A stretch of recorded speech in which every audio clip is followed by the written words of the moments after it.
but you also have to enroll them in. You have to do the setup to enroll them into the RRP program also. So it really makes, we're turning into a nanny state is what it comes down to. Instead of people having to pay their own rent, I've got to do all the work to get them to get them signed up for a grant, basically. Yeah, but the thing is they still have to have consent for you to sign them up for that grant. Like, correct. Yeah, they still got to sign off. I got to do all the work, and I got to chase them down to get them to sign it. And half the time they don't even want, don't even want to sign it. Yeah, they're getting free money. Yeah, exactly. You don't have to force them to do it. You do have to offer it though. So yeah. Correct. Yeah, that's what I'm saying. Like, I mean, you obviously can't force them, or maybe kidnapped. But they just puts the onus on us to do all the work, and it's just stupid. But I've done it for one tenant and haven't gotten the money yet. But you have to wait 45 days. But they were a cooperative tenant, no issues there.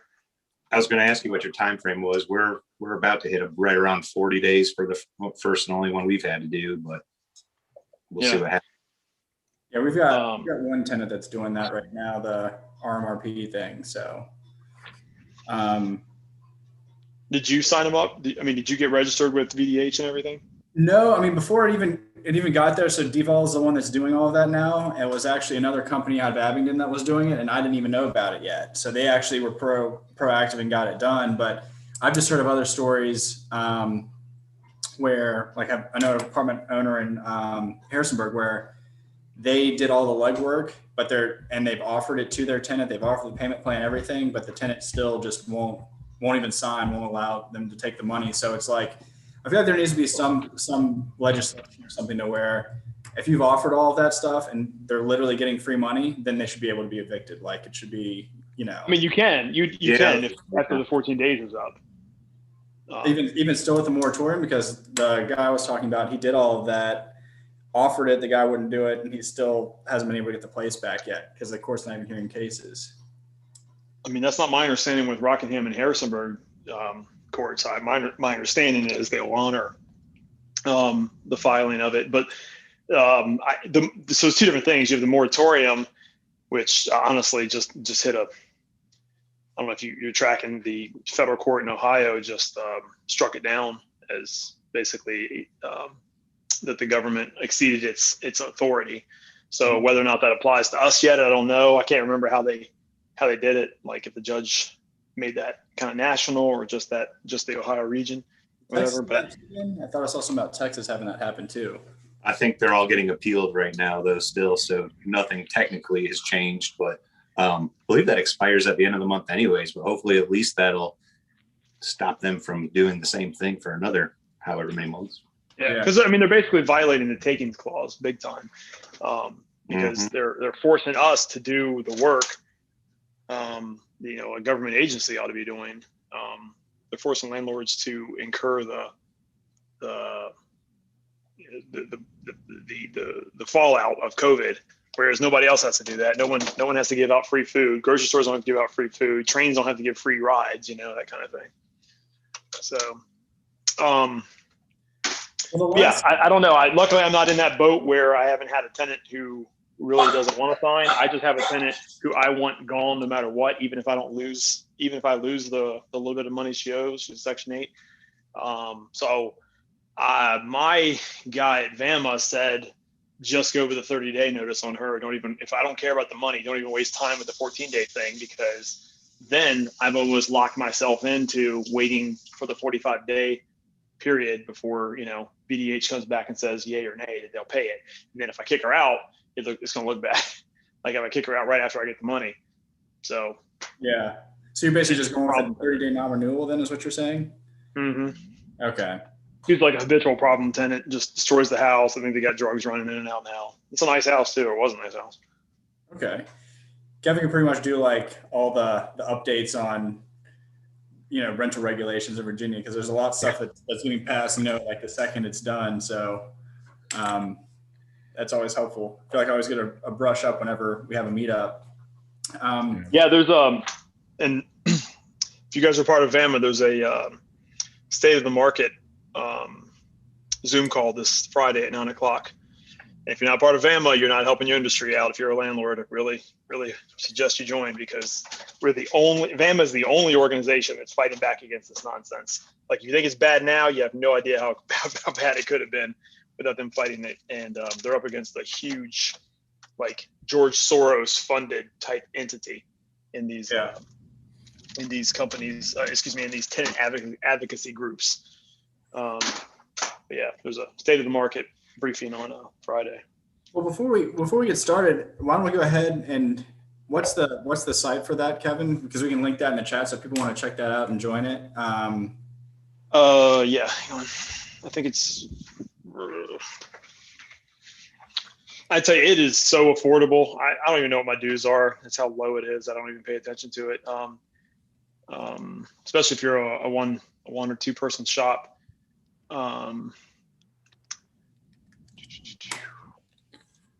And I mean, the amount of research they do for you, the amount of people you can call up, and the way they keep you involved is it VAMA Online? Yes, vamaonline.org. Okay. Well, it says Virginia Apartment Management Association.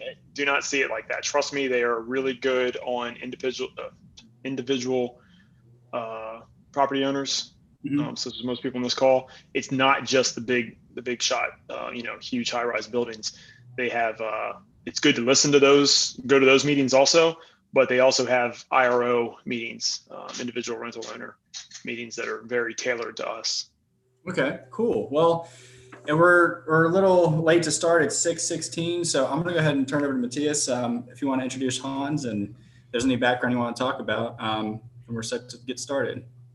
Yeah, thanks so much for joining us, everybody. I see Dane's here now. Hi, Dane. He's a past speaker. Some other new people have joined. Aaron, hi. Hans, thanks so much for being willing to talk to us. It's a great honor and privilege to have you on here. You have had a lot of different experience. You can speak to a lot of different things, and I know that you are interested in kind of what people are interested in hearing. Do you want to, I can probably get into a little bit of your background. Do you want to talk a little bit about where your expertise is and what you've done? Yeah, sure. So the short version of the very long story is, I've grown up in and around construction and real estate pretty much from day one. It's been kind of a family affair, and took a brief hiatus from that, and I can talk about that a little bit. After college, I moved out of the area, and wasn't sure what I wanted to be when I grew up, and kind of figured out that while I was away from the area and I was traveling some, I really just fell in love with architecture, quite frankly, which might be surprising for some of you guys, but I really like, it's kind of like the creative expression of what we can do in the construction and development field. It's kind of, when we build structures and build buildings, most of the time, those they should frankly surpass us. And I just really kind of developed this passion for architecture and how I feel like kind of the built environment can affect people. I think, architecture done well and projects done well can make people happier, make them, make them more healthy. You just give you a better place to work, better place to live. It's just part of the fabric of your community. So that, again, it's not something I talk about a lot, in the day to day, but I just really, I just kind of love that kind of art of expression that the development field and that, construction kind of offers. And so a little bit about me, I have, my daily driver, so to speak, is I am the president of Momentum Earthworks. We are a civil construction company in Harrisonburg. I think most of you guys on here are from, the Harrisonburg area, and a lot of, a couple of you guys know me. but we do, civil construction, which if you don't know what that means, basically it's kind of infrastructure development work where the guys with the bulldozers and the excavators, we build roads, put in infrastructure, subdivisions, industrial expansions, hotels, hospitality. Is a pretty broad range of the stuff that we do. And we employ about 80 people right now. And so that's kind of, my primary focus of what I do day to day. So, you did the site work for Aldi, right? And yeah, you're doing the new for what steakhouse is coming in. You're getting that place right there too. Yeah, right? so we did the Aldi project. We did we're doing the Longhorn Steakhouse project, and we're also doing that on the development side as well. That's a project that I'm involved with on the development side. It's a ground lease to Darden Restaurants. We own that property, so we did that ground lease to Longhorn and Olive Garden and Krispy Kreme, and so kind of on both sides of that one. Other projects that we've kind of done in town that people might recognize or notice. We did the Harrisonburg City Hall project a couple years ago. Oh, cool. That's one that most people see. We are doing the Hilton Garden Inn over, on off beside the old Bob Evans site over there. I forget the name of the street. Evelyn Bird, is that? But yeah, Evelyn Bird, exactly. So yeah, the Hilton Garden Inn. And yeah, so those are a couple of projects that we're doing in town at the moment. And then we're also quite active in the Charlottesville market. If you guys have been over there, we did work for the Cork Hotel project, which was a fun one. Dairy Central is a project in downtown Charlottesville that we've been involved with, kind of an adaptive reuse. We just did an indoor soccer facility over there. So those are kind of some of the ones that you guys might have seen around. Awesome. So that's kind of what I do, every day. And then real estate investment for me is kind of an ancillary pursuit. It's something that personally I try to do about a project a year. It's kind of my goal on the development side of things. And again, I really like real estate development. It fits well with what we do as far as some synergies with expertise in the construction field and expertise in the development field. And so we do some multifamily, we do some commercial and retail. Historically, kind of our family started out doing some kind of tenant-centered anchored or some anchor-centered like Food Lion kind of centers around the area that that kind of traditional model. Again, some of those are now evolving and being redeveloped. And so that's a bit about me. Yeah, that's awesome. Yep.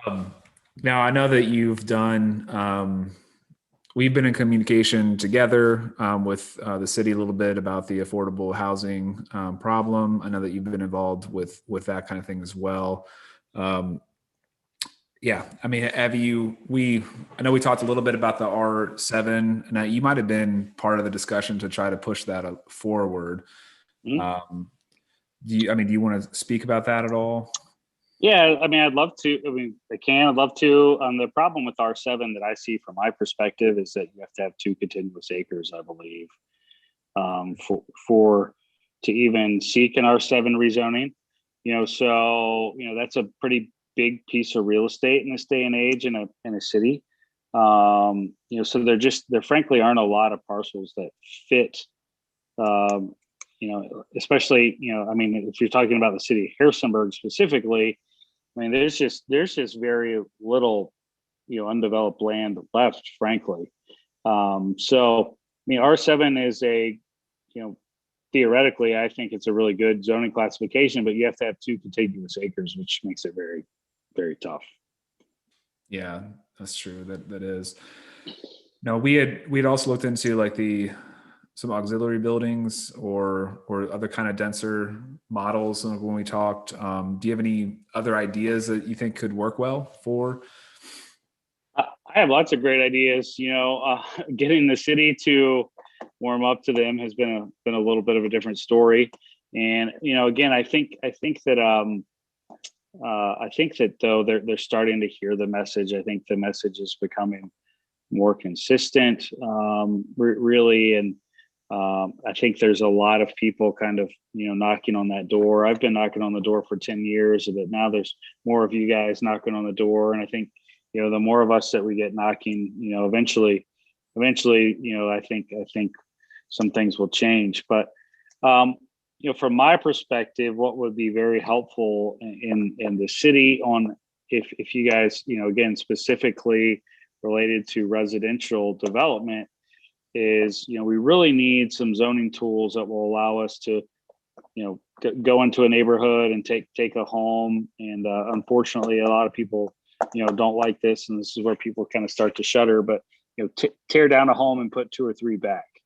And again, that can be done. It should be done. From my perspective, it's the most sustained, it's kind of that life cycle of real estate and how things go. The infrastructure is in place already. We don't have to build roads. We don't have to build new water lines. We don't, those kind of things. So, but we just don't have any zoning tools, frankly, in the city of Harrisonburg that really allow that to happen right now. I would say in an easy manner. I mean, there's ways to do it, but it's challenging and complicated. Yeah.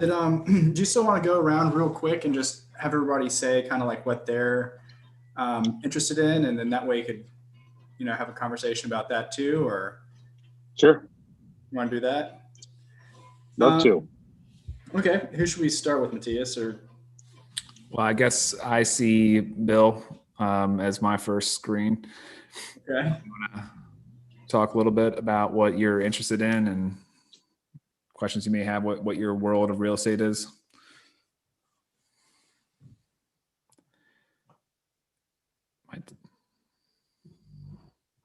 Bill may have stepped away. We could, who's next on your screen? Bill is a landlord, if you picked that up earlier. Devin? Yeah, the things I'm interested in, I'm a buy and hold guy. Been doing it for 40 some years. But recently, probably in the last 2 years, haven't bought anything, just mostly interested in syndications. And so that's kind of my thing right now that I look at.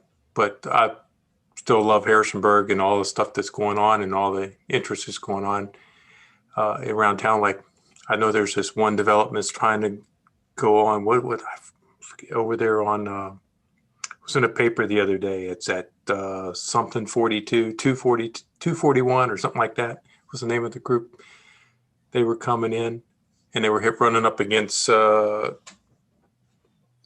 planning commission, didn't want them. So, you have those kind of issues in Harrisonburg. My son was even talking to me. He says, Dad, the people in the neighborhood don't want it there. And I said, it's the same thing everywhere. Nobody ever wants anything once they get in. And I said, if that was the case, Harrisonburg would never have been built because, it kept expanding. Well, you were expanding into somebody's backyard somewhere. And so I'm kind of like what Hans said. I really think, houses should come down. I don't like historical things either. I'd rather see a brand new thing, unless something could really be saved. But some of these things should come down and something better should be put in its place.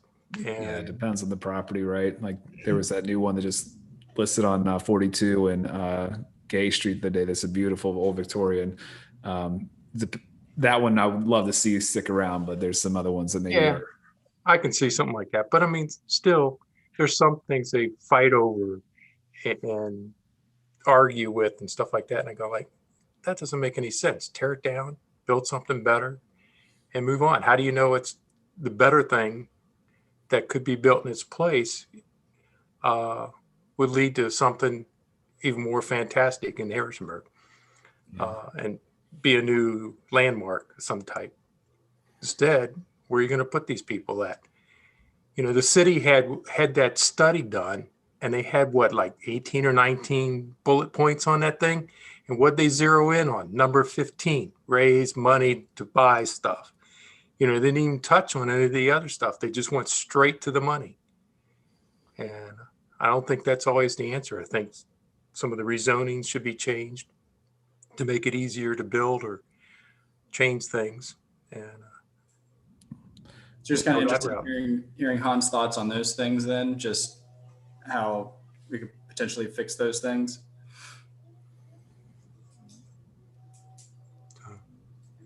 I don't think he heard you. No, I was asking you, Devin, what you're interested in hearing, because I don't know what he I'm can do. taking notes, Chase. okay. You know, okay, if you gotcha. wanna, I'm just kind of, yeah, I think it'd be great if we could get just kind of everybody's perspective on, you know, there's something they like to talk about, and then I'm kind of just taking notes, and then I'll, you know, I'll pick up, you know, what I think is, yeah. Sounds good. Well, yeah, thanks, Devin. Yeah, I don't have anything else. Adam, I have you next. Okay. Do you have Yeah, any? no, my interest in tonight's conversation was really like learning how someone gets into property development and what that natural progression looks like. Is it typically like the general laborer that, you know, goes up through maybe the contractor ranks and that path, but hearing a little bit more about his experience and how that lays out. Sweet. Yeah. Kevin, you able to talk?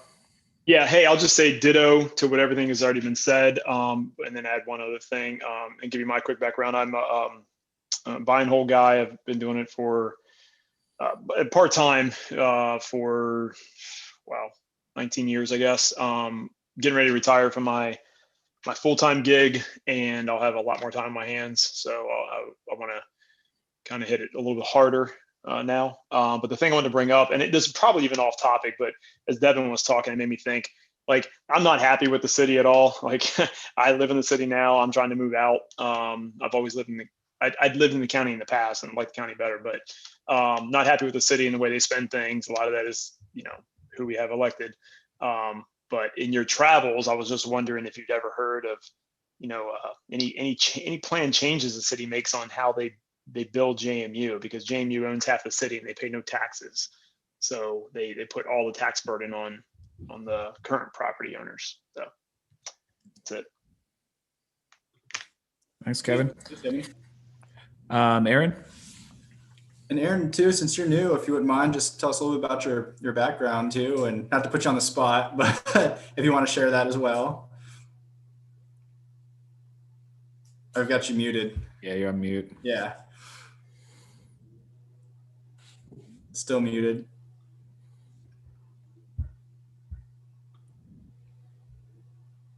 Aaron's a friend. I think she's here for moral there we go. support. Okay. There she is. Yeah. So thanks, guys. Sorry about that. So yeah, I saw Hans's post on Facebook and I thought the topic sounded interesting. I work at Eddie Edwards Signs, and so we're obviously always interested in commercial development to how we can support in that signage capacity. And also, I didn't know all of Hans's experience outside of moving earth and previously at Harman Construction. So I wanted to learn more about that. Cool. Thank you, Aaron. Thanks for joining us. Yep. Thanks for having me. Dane, are you able to unmute yourself? Dane, are you driving a Ferrari? No. It's a Lamborghini. I wish. He's riding another dolphin. That thing, You're looking good, my friend. that sounds more like a excavator type of vehicle. How you doing? I'm good. How are you? Surviving. Figuring out the new world. Yeah. Got a few questions that saw you're going to be on here and thought I'd take the opportunity to pick your brain. Sure. A few questions. One would be, and I know it's a big baked question, but, and you know me, I really don't know what the hell I'm doing, kind of gunslinger, and I haven't done a large scale subdivision Yep. And I'm looking at just acquisition, infrastructure, sell the lot. Yep. Got a 10 to 12 year absorption. If you were looking at something like that in rough ballpark, do you need to triple your money 5 times? What is it worth for the risk? And I know this is a huge question, but is there a Kentucky windage? If I can't double it in 5 years, I'm not looking at it, or is there a gauge there?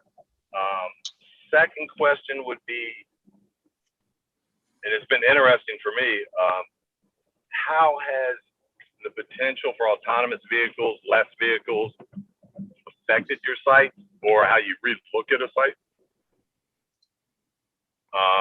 We've started to use some lower parking ratios, but I'm really wondering how some of the Ford people are really thinking where it's going to go. So are you asking that more of like a city planning perspective, or explain your question a little bit. Okay, are you no longer, some schools of thought are, you don't have to be on a corner now and take one turn in to be at Starbucks. Autonomous vehicles, other types of property are becoming more valuable, supposedly. That's one theory.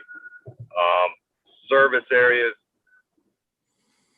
the shift of real estate. So if you're looking at a mall, Food Line Shopping Center, you're now saying, shit, we can have 3 more out parcels. Things like that you think of that might be changing in the environment than what are traditional thoughts. Yep. Third question, I always see the fuel surcharge, but with oil down to $40, $50 a barrel, do y'all get fuel credits? That's a joke. I wish we had fuel surcharges, man. The concrete companies and everybody else gets them. We don't get them. I never get any sympathy. Okay. Yeah, I always get those bills like fuel surcharge. Where's the basis? Yeah, I'm with you. We get them too. It's normally like material delivery suppliers. Who else are you getting them from? Usually my excavators or anybody that can try and pass it off, landscapers. Right. And it always cracks me up when I get those, and it's never been in a contract with a basis or something. Right. Anyway, it was more of a joke, just picking on excavators. They're usually the ones that pick it to me.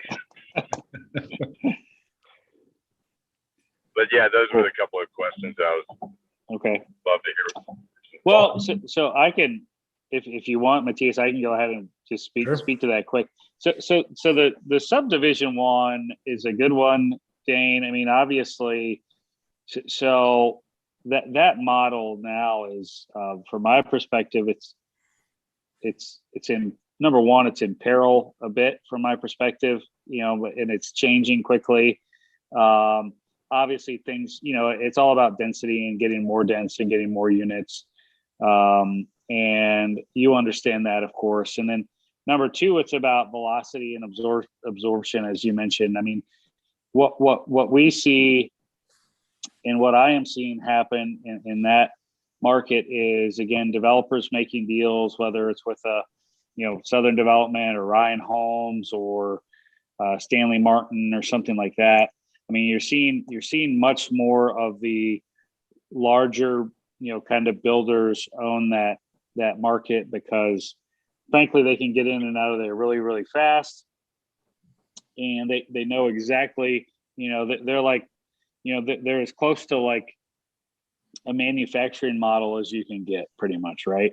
They just, they go in there, they know what their costs are going to be, and they know, they're going to knock the things out in 3 months, and they've got great marketing and support and sales staff. And, so I think that the days of the traditional, whether you call it a Crossroads Farms as, those kind of projects developing, I think it's going to be very, very rare that you see that type of subdivision development going forward in the future, just because, again, unless, and this game, unless you can find Joe Farmer, that's had the land in his family for 100 years, that wants to work with you and partner in the deal. And, pledge his property as and then you work out a payback schedule, like, hey, we're gonna pay you out as we sell lots. So so in a sense, the property owner becomes a bank. I mean, that's that's a way, to get it done. But to go out and buy a couple 100 acres and, pay me to go in there and build streets and all that. I mean, the reality is you gotta move fast. I mean, you gotta get in there and you gotta knock it out. I mean, you say a 10 to 12 year absorption. I mean, we're doing a project right now for Ryan Holmes over close to close to Lake Monticello, and it's 45 lots, and it'll be done in 2 years. I mean, gone. I mean, there'll be 45 homes in there in 2 years, and 45 families. That's how that game's going to work in the future. It has to. Things are just too expensive.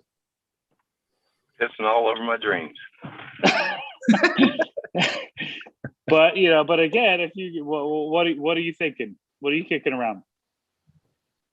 It's actually in Central America. So it's a little bit different type of situation. Sure. But we picked up a couple 100 acres. We're still trying to figure out 5 40-acre Kardashian lots or 60. Yeah. So yeah, it's. I would go with the 5 40-acre Kardashian lots if you think you can pull that off.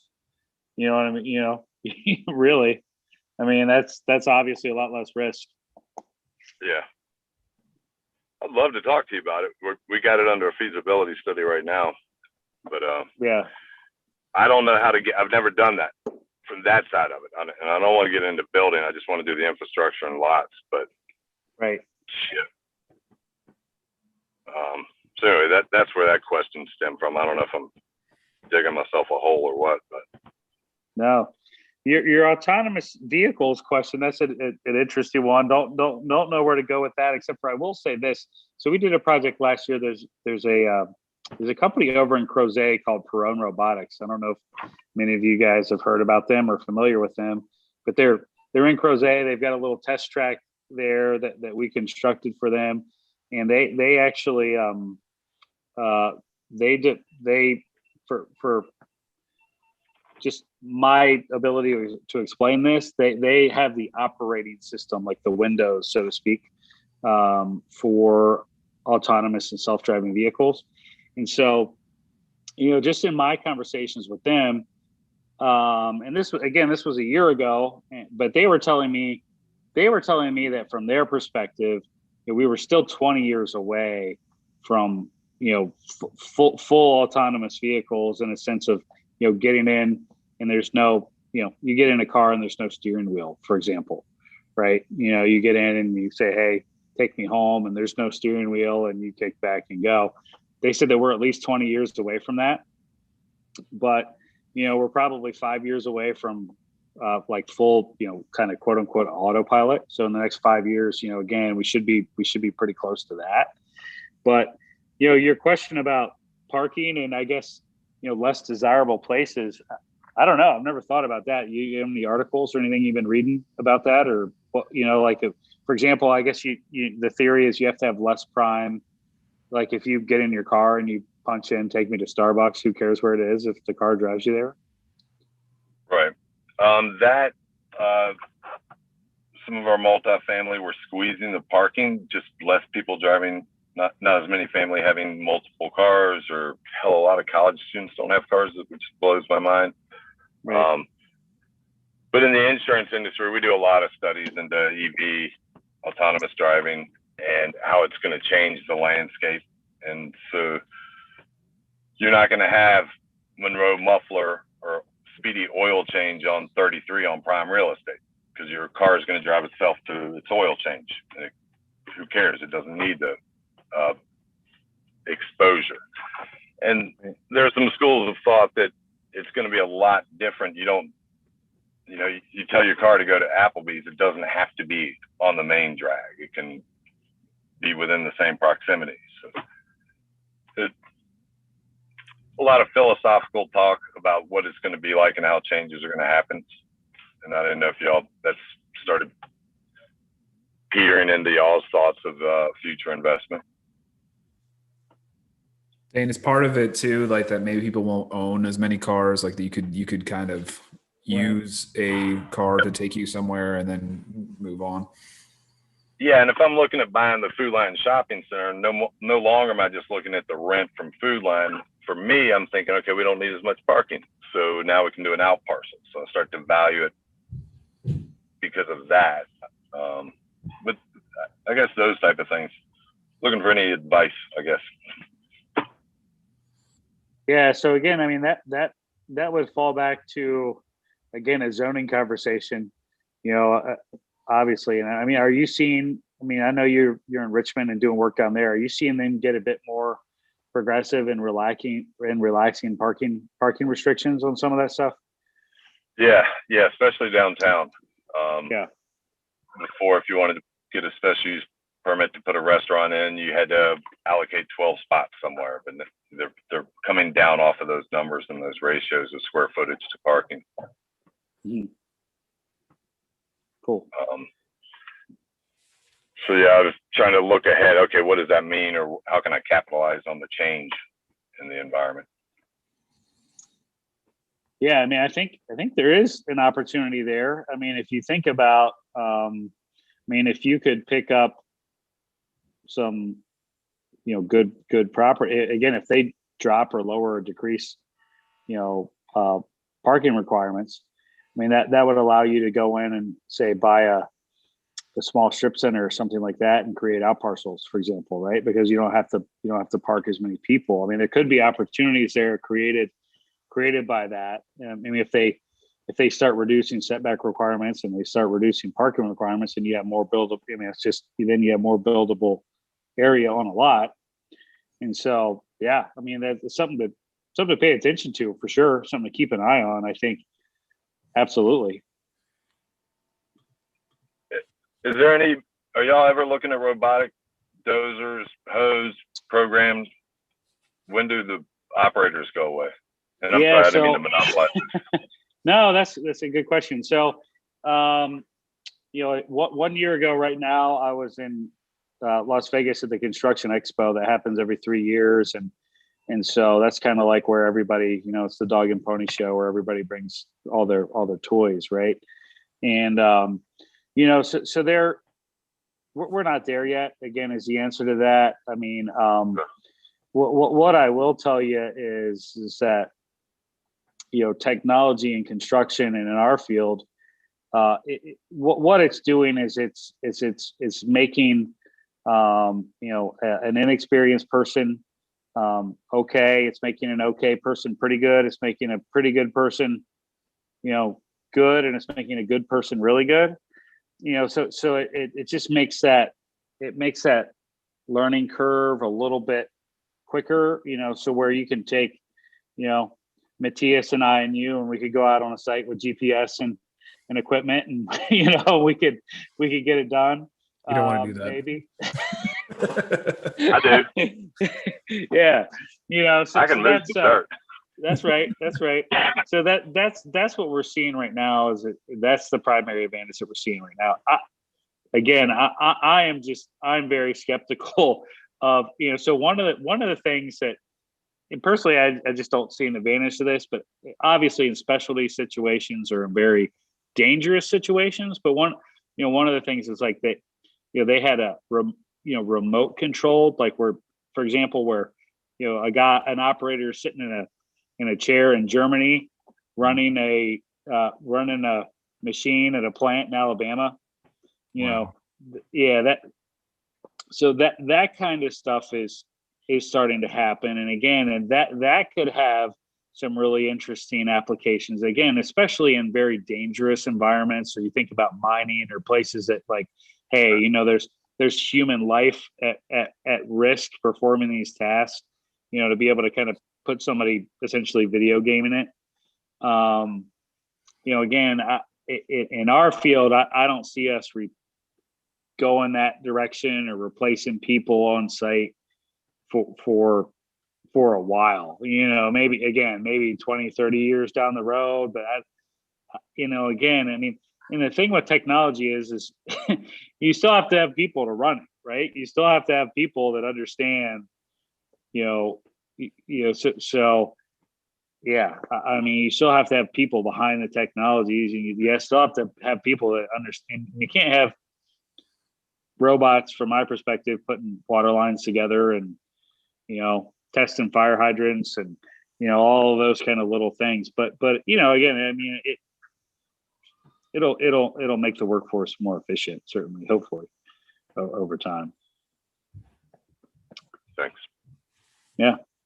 It's fascinating. Do we want to move on, or is there another? Sure. Well, so we got. Did we talk to William? William, you're there. Did we talk to you? No, I don't have any notes for you. He was gone. Yeah, he was away for a little bit. I apologize. I have a 4 and a 7-year-old running around here. I stepped out for a few minutes before we started this part. I feel you.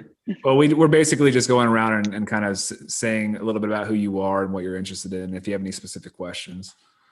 Yeah, no, my name's Bill Russell. I'm down in the Waynesboro area, so a little outside of where you guys are for the most part.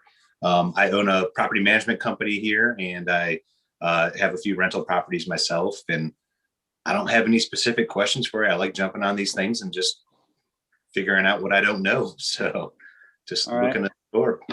Well, here's a little. So we're doing the Tractor Supply project down that way, and then we did a section of the Bridgeport subdivision over by Zeus Theater.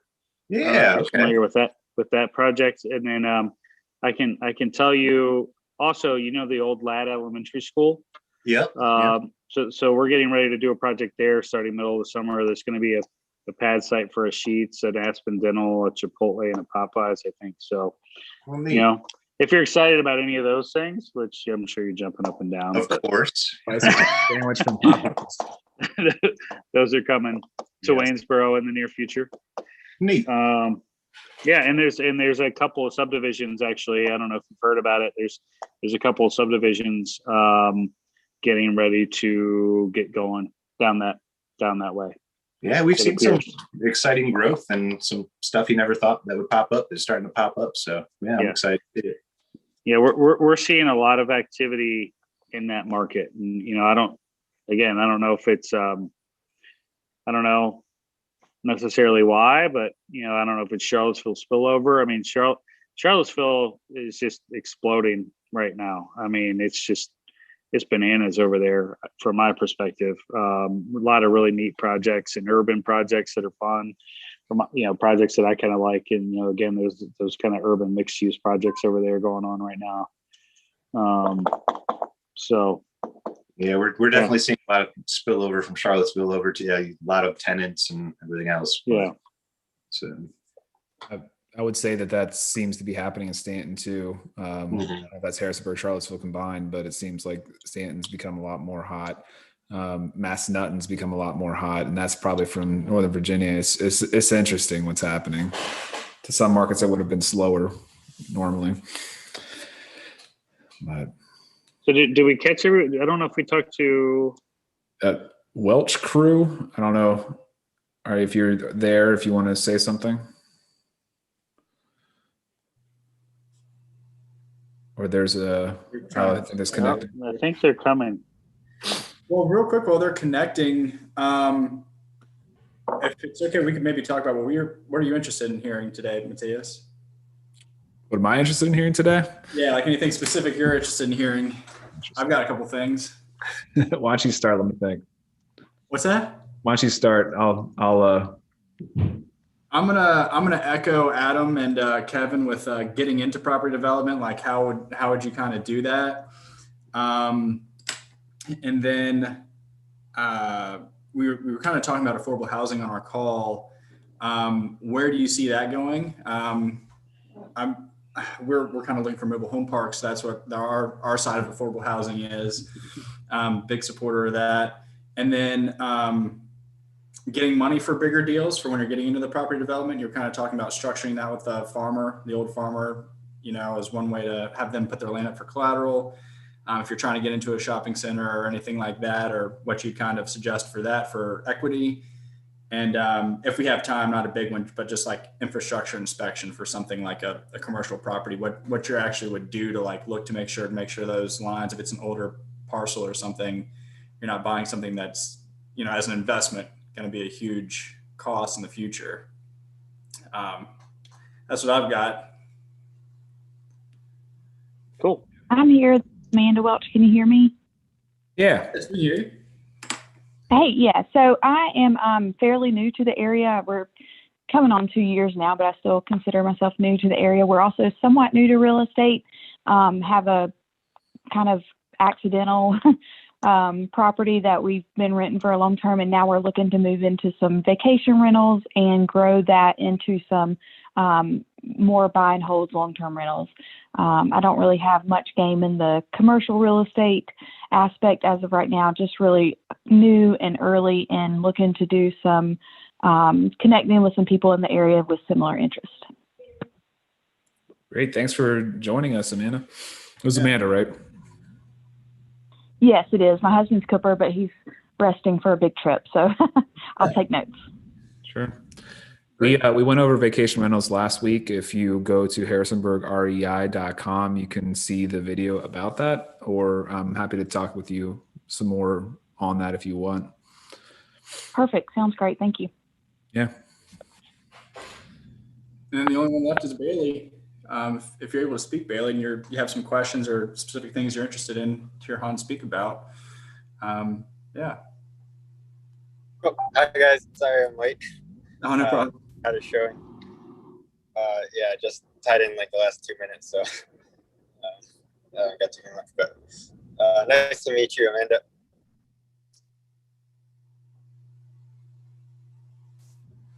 Taylor, do you have any questions? So I'm not sure exactly what was discussed or not. One thing is I heard recently on a Bigger Pockets podcast. It was more about working with local legislation and to do affordable housing and get help through different tax programs and stuff. That kind of thing interests me a lot. I'm not sure if you have any experience with that side of things. Sure. All right. Well, I think here's what I'll do. So I heard from Adam and Chase, and I think Matthias, did you? I don't have any notes from you. Do you anything you want to hear me talk about? I think when we started, what's that? You like that? You like that as I point my pen at you? Yeah, it's very intimidating. No. When we first started talking, that was kind of my questions, my thoughts were similar to what Bailey was talking. Affordable housing. Yeah, and just because we've had those conversations together with the city. Yeah. So all right. So do you guys want to know how to get into property development? To me, that one's kind of So I'm number one. I think the construction field, the real estate field. Going back to the conversation before this group even, before we even officially kicked it off with these rent collection issues, right? Is risk management. Okay. You got to know how to manage risk. And that is, from my perspective, first and foremost, most important. What I wanted to add, I was sitting here quiet. What I wanted to ask you guys is, why do we have these tenants in those buildings to begin with? I don't have problems collecting rent. I mean, because I don't have, again, so what are we doing risk management wise that, on the front end that, again, I'm not saying, I'm just, but what are we doing on the front end of vet people or whatever that says, hey, so that's rule number one. Know how to manage your risk, whether that's contract risk, human risk.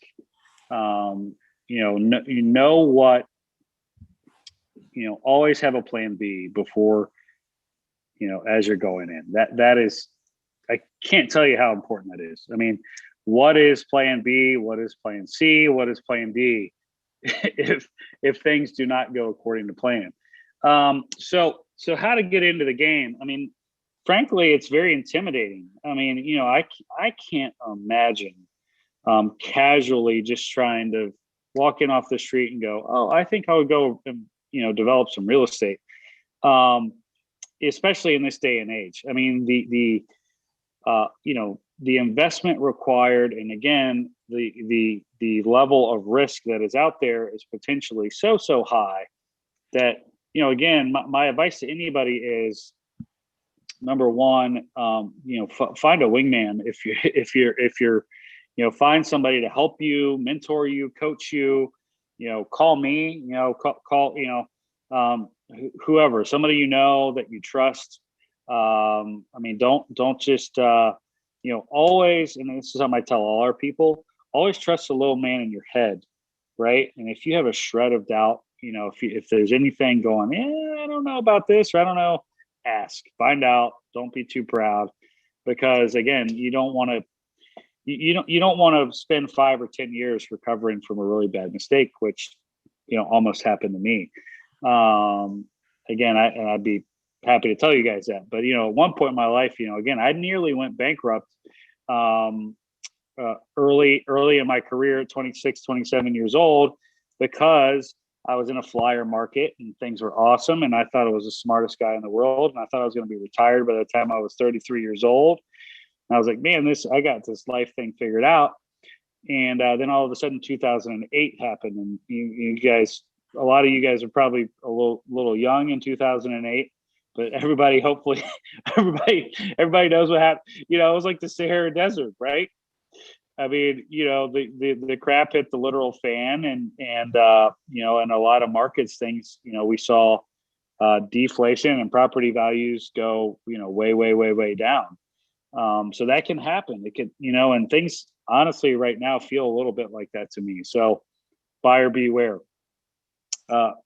Things just, I don't know, when things just start smelling not quite right, again, I mean, and they feel a little bit like that to me right now. That's just my gut feeling. And I hope I'm wrong, but that's just, but just be careful. But how you get into the game, find a wingman, know what you don't know. And again, and I've always, throughout my life, I've taken a crawl, walk, run approach. Start with something that is size appropriate for you. So here's an example. Find a property that you could maybe purchase a property and subdivide, right? Buy a home that you could subdivide a second parcel, or build an accessory structure, or hey, this lot's zoned R3, it's got a home on it. I think that, hey, based on the zoning, I've done some math, and I think that I might be able to build, I might be able to build another unit, or I might be able to put an apartment in the basement. So start, so that's, so crawl and then walk and then run. I mean, so, and then maybe next time, you say, hey, well, I'm going to do 3 or 4 units, or I'm going to do, and just kind of step, know what your,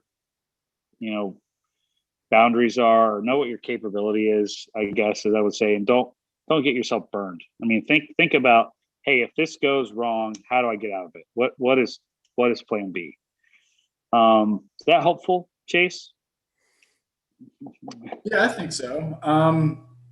I guess if you're doing let's say you're going to the second step, or even the first time you're developing something new, what would kind of be some options for plan B? Because I think that's kind of the thing that would be intimidating for a lot of people, particularly myself too. If you're starting off, even just building a new house that you're as a spec play, or what would kind of be, this is going bad, I'm halfway through construction, how can you salvage that deal? Sure. So let's take that as an example. Say you were a spec builder and you were building something, and you were going to, again, you're going to put it on the market and sell it retail. The obvious plan B there, pretty simple, is, hey, if something happens, if I can't sell this, can I rent it and cover my, can I carry it? Right. Or, hey, let's say, hey, I think I'm going to be able to sell this for 350,000. What's an exceptional what's an acceptable margin, or what's an acceptable amount of risk? That's one thing too. Everybody's got to decide, right? Like, I've got to decide, hey, if I'm going to put in X, what's an acceptable amount of risk? So, and I will tell you this too, things always look the best on paper before they start, typically. Okay. They never get better unless you're just lucky or in the right place at the right time. You're in, some flyer market like Jackson Hole, Wyoming, or Austin, Texas, or some crazy place where, but that isn't Harrisonburg, Virginia. I'm just here to tell you. So make sure that you have a safe, healthy margin going into the deal, right? I would say, and that's, everybody's a little bit different there, but for me, I'm thinking that's at least a 20-25% return on my cash going into the deal. Worst case scenario is, again, hopefully, if you go on in with that kind of margin and things get rocky on you, hopefully worst case scenario is you break even and you don't lose your shirt, but you can. I mean, you can't, and so if you got to go to plan B, if you would have to rent that unit or something like that. Okay. So say you thought you were going to sell it for 350, say you thought it was going to cost you 275, you got to pay Matthias and Chase a commission to sell it for you. You're going to have to pay the bank some interest. Okay, I thought I was going to make 50 grand. Again, so I'm in this thing for 300,000. That's so much a month. Can I rent it? Can I rent it? How long can I rent it? Can I rent it for what the payments are going to be? Is it going to bleed me? If it's going to bleed me, how long is it going to, how long can I bleed? How long can I wait? I got into a situation, quite frankly, when I was 27 years old, where I was getting bled, $5,000 a month on this property. And it was like, man, and I was like, how long do you bleed $5,000 a month? Those are the ones I don't want you guys to get into, but you learn more from them. Frankly, I learned more from that one than I learned more from that one than some of the ones that go well. But you learn how to manage risk. I mean, that is paramount for my, but you got to get in the game, you do, but you got to learn how to manage risk. That makes a lot of sense, because Hans, you were running off of a really good deal, right? With what you're referring to. Yeah. So I'll give you the quick version of the long story. So again, I was living in Jackson, Wyoming at that time. It was a resort town. If you guys, I don't know if any of you've ever been there or visited, but it's, Jackson is the wealthiest county in the U.S. per capita. I mean, it's kind of Disneyland, outdoor world. And we were just, in this incredible market, and I bought a couple properties, and literally property values were almost doubling every 2 or 3 years. I mean, it was crazy. And so, I had rolled up a couple of deals, again, and I kind of had this project lined up where I was like, man, I'm going to make $2 million on this thing. I'm like, this is, I'm going to walk out of this like Babe Ruth and, hit the big shot over the fence. And then, reality hit in 2008 came in. And I mean, again, long story short, my plan B wasn't viable. Okay. It didn't cash flow. I couldn't rent it for the amount that I had invested in it. And, so that, and again, that thing was bleeding me. I was like, well, how long do you bleed? And you just cut your losses. So, those are tough lessons to learn, but valuable ones. And they can, I'm not here to scare anybody, but it can happen. And that's the reality of it. How did you get out of that one? What did you do to fix that issue? I took a haircut, man. So I bought the property. Again, I bought the property for $950,000. Just a little bit about it at the time. It was a 5-acre property. My neighbor's home at the time was on the market for $4 million. And yeah, it was kind of like a guest house. I was gonna construct another home on the property, and I was like, I think I can build a home, and I'll be in this for 1.8. Neighbor's gonna sell his house for $4 million. I've got a house and a guest house. By that time, hey, if we keep rolling, I'm gonna sell this thing for 4.5. So I'm looking at, hey, I'm gonna make $2.5 million on this deal. And again, in 2008 happened, and everything, the world just came to a halt. And so I was, and then I was stuck with a overvalued property. That property again now is back up to that kind of valuation again, but it took 13 years to get back there. So do you believe $5,000 a month for 10 years to, again, that's, how much is that? Right. I mean, so that's 60,000 a year times 13, that's $700,000. Right. So, yeah. So I took a haircut. I bought the property for $950,000. I sold it for, I think, $725,000. I lost $225,000 and I got out of it. Yeah. Yeah. So those are the tough decisions you gotta make sometimes. Yeah. Do you want to talk about affordable housing some? Since I think like a good amount of people were curious about, I guess, your insights on the zoning, and then also I was kind of curious what you think affordable housing in the future would look like. So affordable housing is obviously it's a difficult conversation to have, and because there's not a simple answer. That's just the reality of it. And you also have to define, first of all, what is affordable. Okay.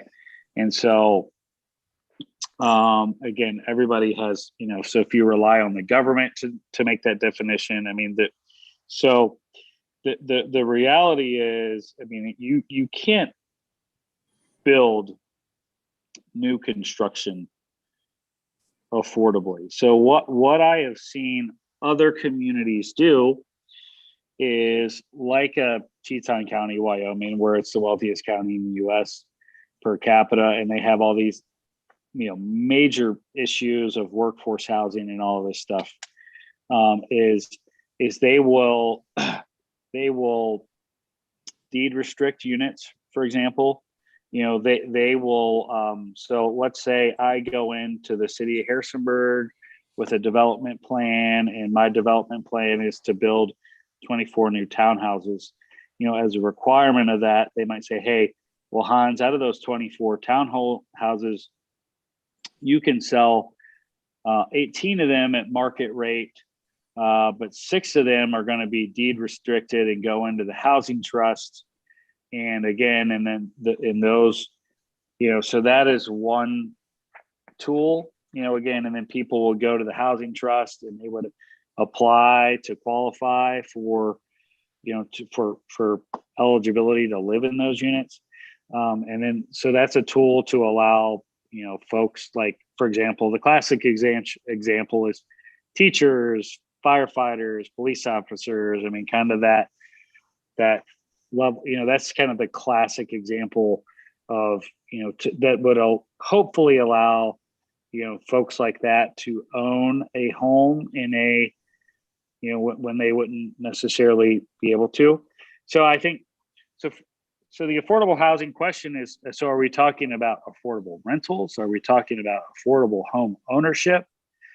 Again, so that's the first thing we have to establish. Does that make sense? And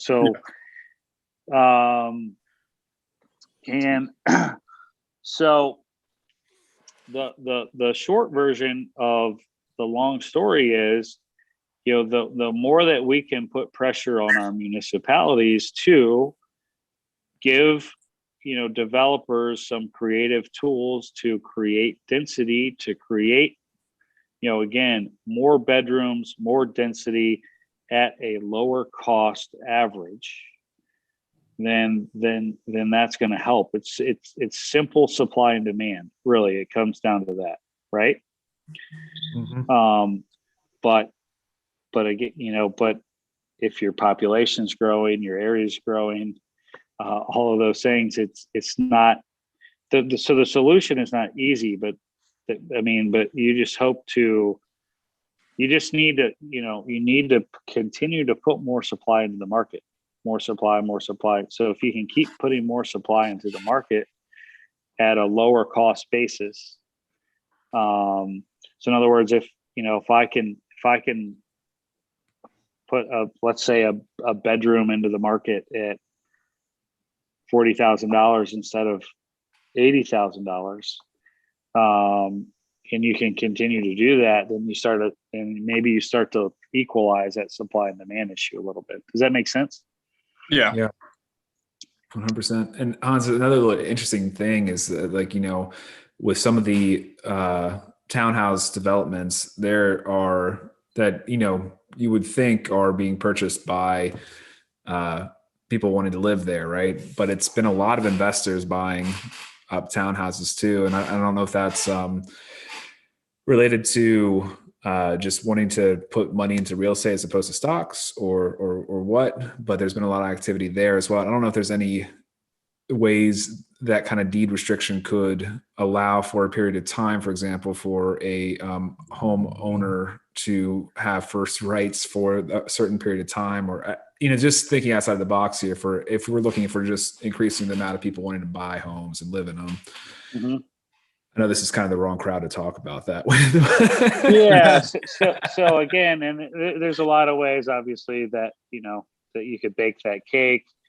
Like, again, the model I saw, I think, if you had a deed restricted unit, your unit could still appreciate in value, but it was capped at a certain percentage, based on right.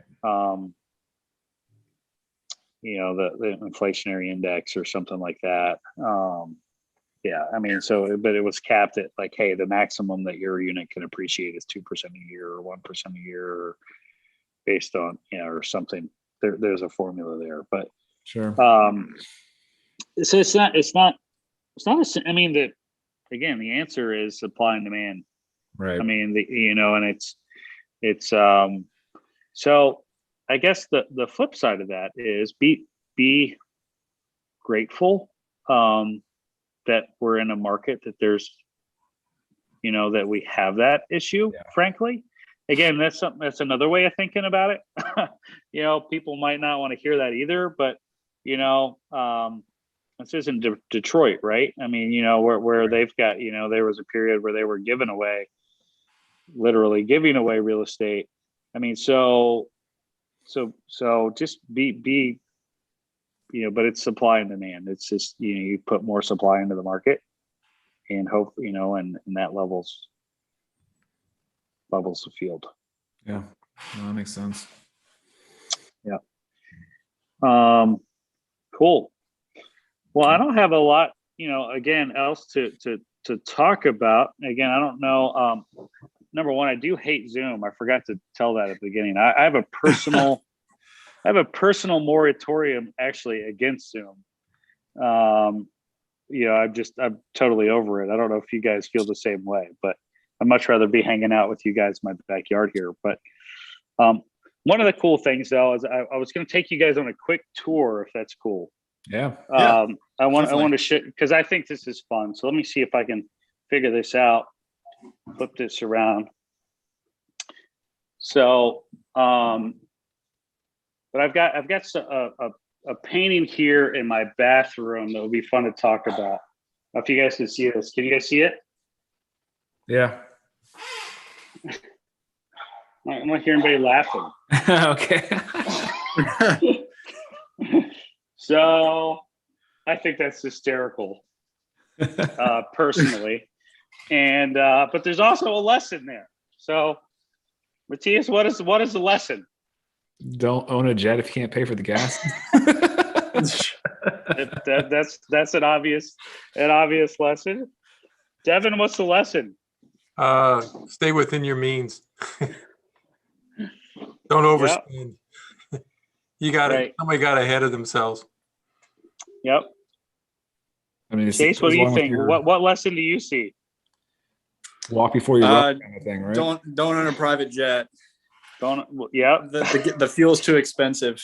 I was gonna say, just be Grant Cardone and use your unsophisticated investors' money to buy for your private jet. Right. Yeah. That's right. So the lesson to me there is this. So real estate, again, that's what we're here to talk about. Real estate is a great, from my perspective, long-term wealth creation tool. Okay. And if you use it that way, it can do great things for you, but you got to really like Devin here, Devin, you said you've been doing this for 40 years, right? Right. So I'm assuming that in the first 10 to 15 years of that, you probably didn't see a lot of the fruits of that labor. Is that correct? Incorrect? That's correct. Yeah, but now you're seeing some pretty good fruit, right? 40 years into it. Absolutely. Yeah. That's why I'm doing the syndications. Yeah. So you see, it's so it is a long game. It's not a short game. But so back to that question a couple of you guys asked, how do you get into this, right? And so you can't eat equity. All right. So that guy in the picture need money for gas. I'm a construction guy. I could have 15 bulldozers in my front yard, right? I can't eat them for dinner. Okay, they're not gonna. I can't eat them for dinner. So don't be asset rich and cash poor, because I've been there, and that's a dangerous place to be. So you got to be very, very careful. Again, when you're doing anything, equity heavy, asset heavy, like real estate, like owning construction equipment, like owning any kind of, you've got to respect. And we spent a lot of time talking about this 2 years ago, Matthias, when I came out to Pale Fire and talked to the group. You've got to respect the bullets in your gun, which is your cash. Okay. You've got to respect your cash. You've got to respect your capital, because those bulldozers, they don't taste very good for dinner. Those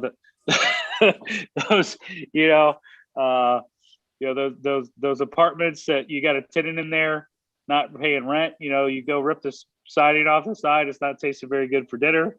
So you got to respect cash. You've got to get a return on your cash. You've got to get a respectable return on your cash, because that's the leverage that you have. That's where people screw up. People don't respect their collateral and their cash. I mean, you got to be, when you're going out hunting, if you're hunting elephants and you got, 1 or 2 bullets in your gun, you got to be careful how you shoot them, right? That's the same thing. I think that, somebody experienced like Devin will tell you, you got to be careful, because you only got so many bullets to fire in your gun. So you got to be very selective of how you shoot those bullets. You want to make sure that anything that you buy is cash positive. If it's not, you're doing all the numbers. You crunch every single number and it comes out negative. Walk. Don't buy it. Go on to something else. There's something out there that you can buy that throws off cash each month. You just might have to look a little harder. But eventually it's there. It may not be this year. It might be next year. You have several deals, and then next year you won't have any. But you always have to be looking and be ready to buy. Put some money aside.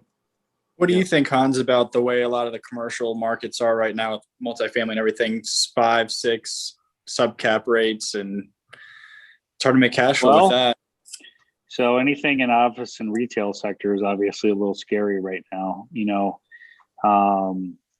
for sure. So people got to eat. People want to be entertained. People got to live. So that's kind of, again, I think that's where you focus now. I think people are still going to want to be entertained. They're still going to want to have experiences. People still need places to live. Whether or not it's, TBD, the quote unquote Amazon effect, does that kill retail? I mean, if I knew the answer to that question, I'd be on the news, not talking here to the 6 of you guys. But Chase, I think, yeah, Chase, I think inflation's going to rear its ugly head. I mean, you had the Chairman Powell came out and said that he's going to keep interest rates right where they were at till 2023. That's 2 years. That means all your big projects, the cap rate's going to compress, at least for the next couple of years, unless something drastically changes.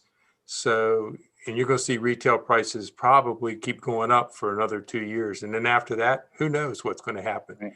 I think inflation in the next couple of years, we have a chance of going to hyperinflation. That guy that was the big guy on Big Short, the one that I forget his name. Barry? Yeah, he's predicting hyperinflation, and he's not wrong too many times. So He's right on GameStop.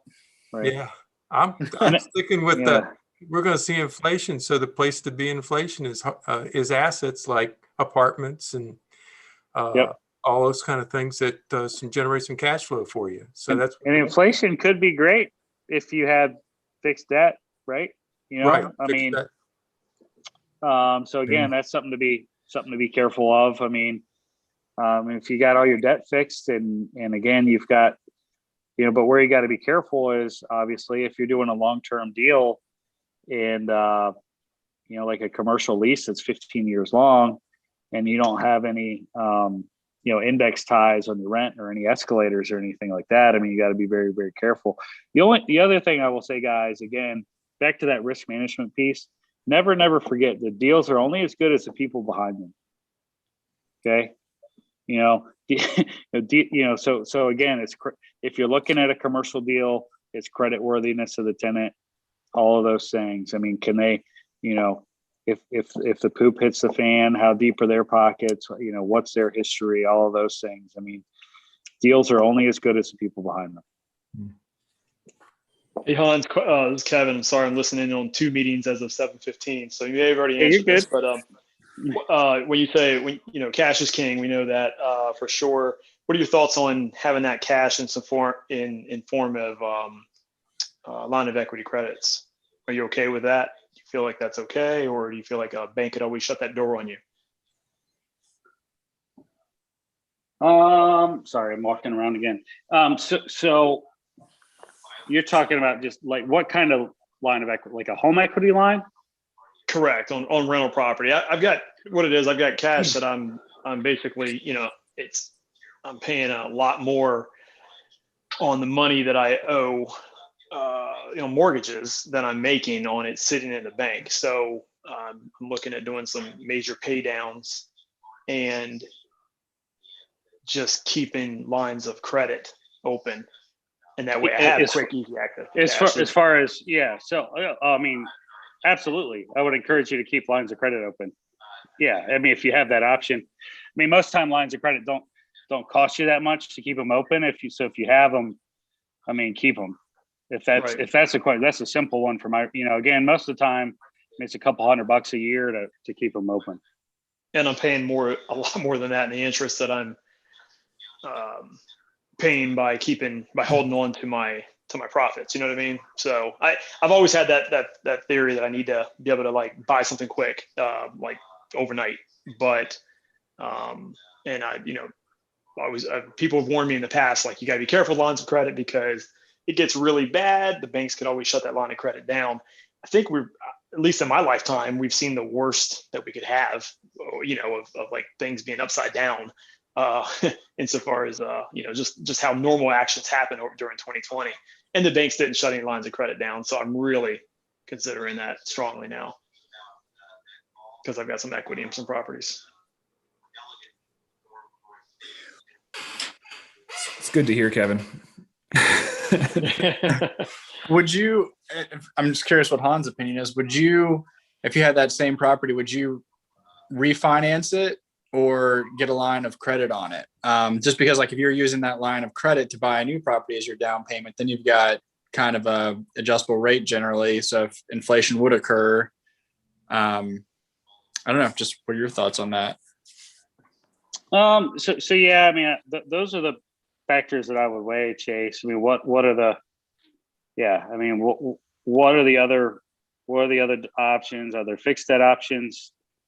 You know, again, like you said, with most lines, I mean, they are floating or, you know, adjustable. And so again, anytime you can fix debt, of course, you know, it's better from my perspective.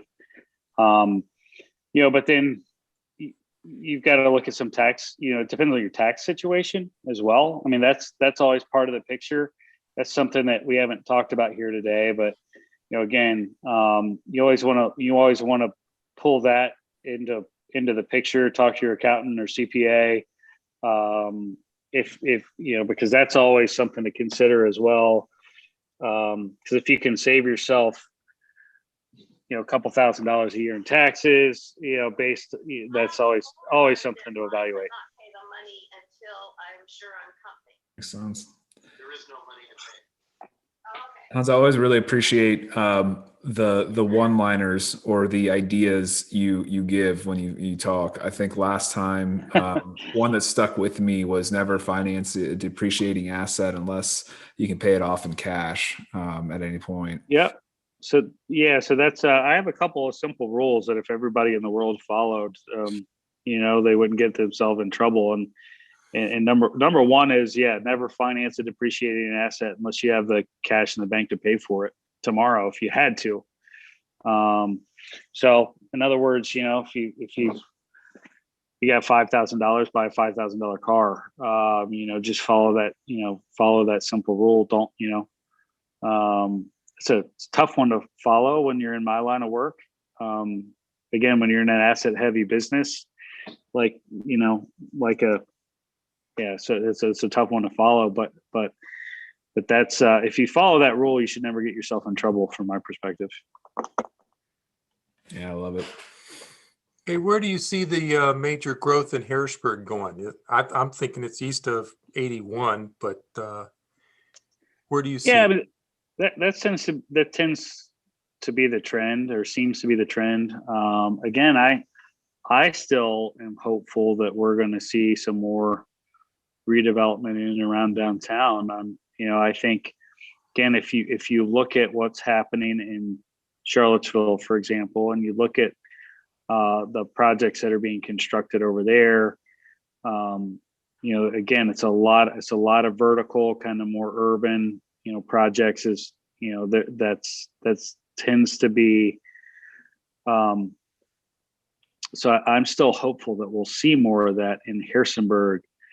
Again, I think we're going to have to get a little bit more progressive with some of, you know, again, some of the stuff we talked about earlier in this, some of the planning and zoning tools. But yeah, as far as residential development, it's probably gonna move to the east. It feels like. No. Gotcha. We got any other questions while Hans is on? I don't want to, I know I think you were trying to leave around 7:15 or 7:30, right, Hans? Yeah, I've got to wrap up here pretty soon. I've got a dinner date with a friend. So, okay. Yeah. Anybody else have any other questions? Hey, Hans, just in rapid fire, what are your other two top rules? You mentioned one. Okay. Yeah. So I talked about the other one a little bit ago, and that's respect your, you know, whatever you want to call it, respect your capital, you know, respect your bullets. You know, you got to shoot your bullets wisely. You can't do it from my perspective on speculation. I mean, you've got to be very, very careful when you pull the trigger. But don't be, you know, but you got to pull the trigger. That's the reality of it. Right. Yeah. You got, you know, just be careful and calculated. So those are my two primary rules, and so that's those are ones that I'm going to teach my kids. So you just do those two things, and hopefully you'll be okay. Gotcha. Thank you. Yep. Yeah. Thanks so much for spending the time with us. And so yeah, it is St. Patrick's Day, so I thought it would be fun. I was looking around a little bit earlier for Irish blessings and quotes, and I found one that I was like, this seems to fit. So it said, so if God sends you down a stony path, now, and I would say when God sends you down the stony path, not if, okay? But if God sends you down a stony path, may he give you sturdy shoes. I thought that was a good one. I think for the context of this, again, I think, real estate investing is fun. It's, but there's, it's not for the, you got to have some intestinal fortitude. You got to be able to gut it out. You got to be able to take blows. You're going to make mistakes. You're going to get punched in the face. But if you just keep gutting through it, you keep learning, you'll do all right. Love it. Yeah. Thank you. Thanks so much. Yep. And thank you for taking the time to come speak and everything today. Sure. Cool. Yeah. Anybody Thank you. else? Appreciate it, guys. Well, Matthias, I'm happy to share again, small group here, and it's a small world. Obviously you guys can find me at Momentum Earthworks. I mean, just find our website, give me a call. My email address is hans@momentumearthworks.com. Feel free to shoot me an email, call me, stop by for a coffee. Love to see you guys. Again, if you need help, I'm always happy to give you, the old doctor's second opinion, so to speak. It's very generous. Thank you so much. Yeah. Thank you. Yep. Cool. Thanks, Hans. Thanks, We will guys. send out a message about the next meetup here within probably the next few weeks. So stay tuned. See ya. Thanks, Yep. guys. Have a nice dinner date. And that's pretty much it. Do we have any other, I don't think we have any other announcements. I don't know if anybody has any other questions or wants to chat really quick, but that pretty much wraps up the meeting for this month. Hey, this is Amanda. Are we thinking that maybe this can start going back live, or I guess in person? Yeah. I'll let you answer that, Matthias. We are hopeful that will happen here soon, and we're probably going to make this into a combination kind of thing where maybe not people will be joining on Zoom, but we will at least have the live feed on YouTube still. Okay, great. Yeah. We've been doing virtual for almost a year now, or pretty much a year now, because we were doing everything in person before that. So it would be nice to get it back in person. And if you're not subscribed to the email list, you can send it in the chat or your email in the chat, or go to harrisonburgrei.com, and there's a subscribe button there, and you can get alerted of any future events. Every third Wednesday, we meet from 6 to 8. Okay, great. Thank you. Mm-hmm. We try to have every month have a different topic, so that way, as if you join every month, you have basically a strong overview in real estate investing. So if you have anybody or anyone else in the group knows of anybody that they'd like to hear speak at the next couple of meetups, then feel free to send those suggestions or let us know about those suggestions. But yeah, we'll, like Matthias said, we'll have that sent out in the next couple of weeks for our next meetup. And any other last minute questions or anything? All right. Well, thank you everybody for coming out, and looking forward to seeing you all next month.